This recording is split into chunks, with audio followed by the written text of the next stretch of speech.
Speaking of Kentucky, Shane, let's get to that one because we almost had to have our first emergency podcast of the young season. Kentucky really struggled here with UTC. Wins the game 28-23, but a large part of that 95-yard pick six interception late in the game. UTC had the ball, and if not for that interception, hell, who knows? Chattanooga may have won this damn game. And again, I'm not sitting here saying that 9 times out of 10, UTC would ever stand a chance of beating Kentucky, but this is troubling to me, Shane, because it's one of two things, or maybe it's both. But Kentucky is reading their press clippings; they're feeling themselves a little bit here, and they could not run the ball against UT Chattanooga, which is that's the bread and butter of the program. I don't care if you got everybody's talking up Will Levis and Wan'Dale Robinson. That's got nothing to do with the running game. Not being able to run on this team was a huge red flag to me, and I think more concerning, Kentucky, they are very eager to take a step up to an SEC East contender. The fans are always talking about it. The coaches are always talking about it. The players are talking about it. This shit right here, you don't see Georgia or Florida or even the West Powers struggling against UTC. And I think this just goes to show, there's still a long way to go for Kentucky before they take that next step. Or maybe I'm reading too much into one game. What are your thoughts on that? No, I thought last week was going to be the eye opener.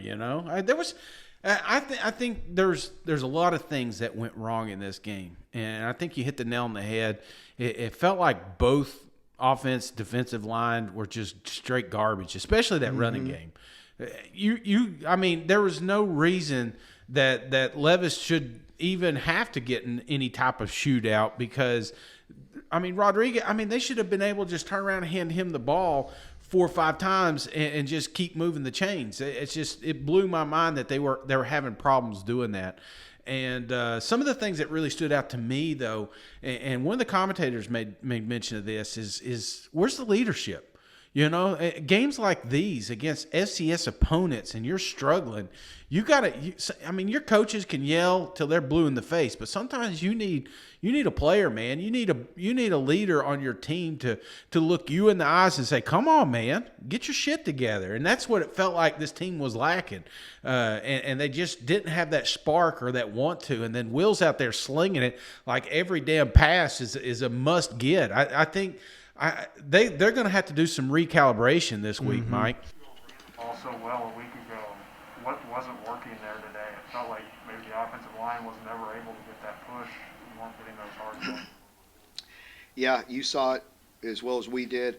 At times, we were moving it okay, running the ball, and then we weren't handling some movement, and they were getting some penetration and creating some negative yardage plays, getting us behind the chains, and then all of a sudden you don't convert a 3rd and 3, 3rd and 4, or 3rd down, and you're punting. And it was just one of those aggravating days that way.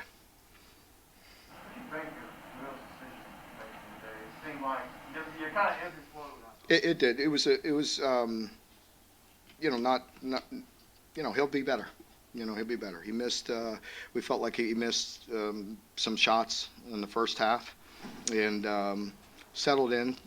Did some good things at times, but I think he's pressing a little bit, trying to do too much, and he's just got to take care of himself and be him and be confident, and he'll be all right. Mark, you've been a long time. Do you think with as much work as these guys have put in the off season, all the training, that they would be up every single time? Because it's only 12 opportunities, but yet every year you see one game for every team. Exactly what I said from Monday on. I agree, and that's that's my job, and I told the team that. I got to do a better job, and plain and simple. It's nobody but me.